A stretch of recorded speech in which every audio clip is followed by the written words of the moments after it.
ద్రోణి ఎఫెక్ట్ తో హైదరాబాద్ సిటీలో చాలా చోట్ల రాత్రి భారీగా వర్షం కురిసింది.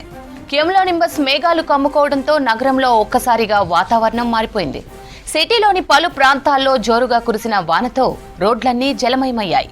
పలు చోట్ల భారీగా ట్రాఫిక్ జామ్ కావడంతో నగరవాసులు అవస్థలు పడ్డారు. రాత్రి సిటీలోని మాదాపూర్, కుకట్పల్లి, చందానగర్ ఏరియాలో జోరుగా వర్షం పడింది. అటు మల్కాజ్గిరి, కాప్రా ప్రాంతాల్లోనూ వాన దంచికొట్టింది. హబ్జిగూడ, నాచారం, మల్లాపూర్, తార్నాక, ఓయూ క్యాంపస్లోనూ భారీగా వర్షం కురిసింది. అటు మియాపూర్, కుకట్పల్లి, సనత్ నగర్, ఎర్రగడ్డ, సికింద్రాబాద్, తిరుమలగిరిలో జోరుగా వాన పడింది. ఇక జూబ్లీహిల్స్, బంజారాహిల్స్, మెహదీపట్నం, ఫల్క్నామా ఏరియాలోనూ వాన కురిసింది. మరోవైపు రాజేంద్రనగర్, మైలార్దేవ్పల్లి, అత్తాపూర్, బండ్లగూడ, కిస్మత్పూర్, హిమాయత్ సాగర్, నార్సింగి, కోకాపేట్, మణికొండ సహా పుప్పాలగూడ, గండిపేటలోనూ జోరుగా వాన కురిసింది.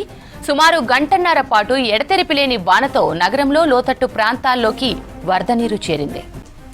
హైదరాబాద్ సిటీలో రాత్రి ఈదురుగాలులు, భారీ వర్షానికి సంబంధించి మరిన్ని అప్డేట్స్ అనిల్ అందిస్తారు. అనిల్, సిటీలో ఎక్కడెక్కడ వర్షం పడింది? శ్రవంతి, మన హైదరాబాద్ సిటీకి చూసుకుంటే భిన్న వాతావరణం అయితే కనిపిస్తుంది. నిన్న మొత్తం కూడా మధ్యాహ్నం వరకు కూడా ఎండలు తలపించే విధంగా ఉష్ణోగ్రతలు నమోదు కాగా నిన్న రాత్రి సమయంలో అంటే 10 గంటల తర్వాత నుంచి కానీ చూసుకుంటే మొత్తం కూడా వర్షపాతం అయితే నమోదైంది చెప్పాలి. వాతావరణం ఒక్కసారిగా మారిపోవడంతో పలు ప్రాంతాల్లో వర్షాలు పడిన సిచ్యువేషన్, పలు ప్రాంతాల్లో చిరుజల్లుతో కూడిన వర్షం పడితే మరికొన్ని ప్రాంతాల్లో మోస్తారు వర్షం పడిన సిచ్యువేషన్ అయితే మనకు కనిపిస్తుంది. అయితే ఈ ప్రాంతాలకు సంబంధించి వాతావరణం ఒక్కసారిగా మారిపోయిన తర్వాత ఎక్కడెక్కడ వర్షాలు పడ్డాయని చూసుకుంటే గోల్కొండ, రాజేందర్ నగర్, బహదూర్పుర, కుత్బుల్లాపూర్, షేక్పేట్, ఆసిఫ్ నగర్, మారేడ్పల్లి, హయత్ నగర్, అదేవిధంగా షేర్లింగంపల్లి, కాప్రా, ఖైరతాబాద్, ఆసిఫ్ నగర్, షేర్లింగంపల్లి, షేక్పేట్, మల్కాజ్గిరి, కుకట్పల్లి, అదేవిధంగా బంజారాహిల్స్, జూబ్లీహిల్స్, ఇటు కుకట్పల్లి ప్రాంతాలలో మోస్తారు వర్షం అయితే పడింది. అదేవిధంగా ఈరోజు ఉదయం వరకు కూడా ఈ వర్షం సంబంధించి ఈరోజు ఉదయం సమయంలో కూడా చిరుజల్లుతో కూడిన వాతావరణం అయితే కనిపించింది. వర్షం అయితే నమోదైందని చెప్పాలి.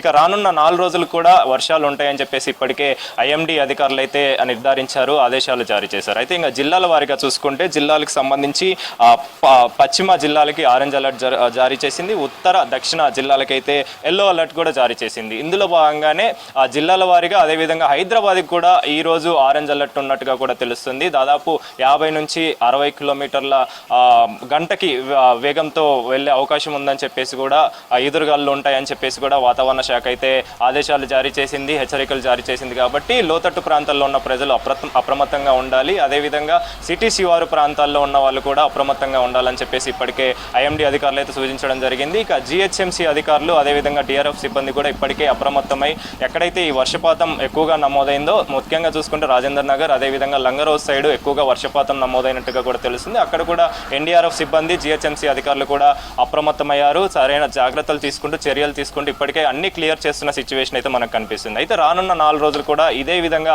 వాతావరణం ఉంటుంది. ఉష్ణోగ్రతలు కూడా తక్కువగా నమోదవుతాయి. అదేవిధంగా వర్షపాతం అనేది ఎక్కువగా నమోదవుతుంది. భారీ వర్షాలు పడే అవకాశాలు కూడా ఉన్నాయని చెప్పేసి పలు జిల్లాలకి ఇప్పటికే మనం ఆరెంజ్ అలర్ట్, ఎల్లో అలర్ట్ జారీ చేసాయి. కాబట్టి మన హైదరాబాద్లో కూడా ఆరెంజ్ అలర్ట్ అయితే జారీ చేసింది. భారీ వర్షాలు పడే అవకాశం ఉందని చెప్పేసి, ఉరుములు మెరుపులతో కూడిన వాతావరణం కనిపించే అవకాశం ఉందని చెప్పేసి ఐఎండీ అధికారులు అయితే సూచించారు.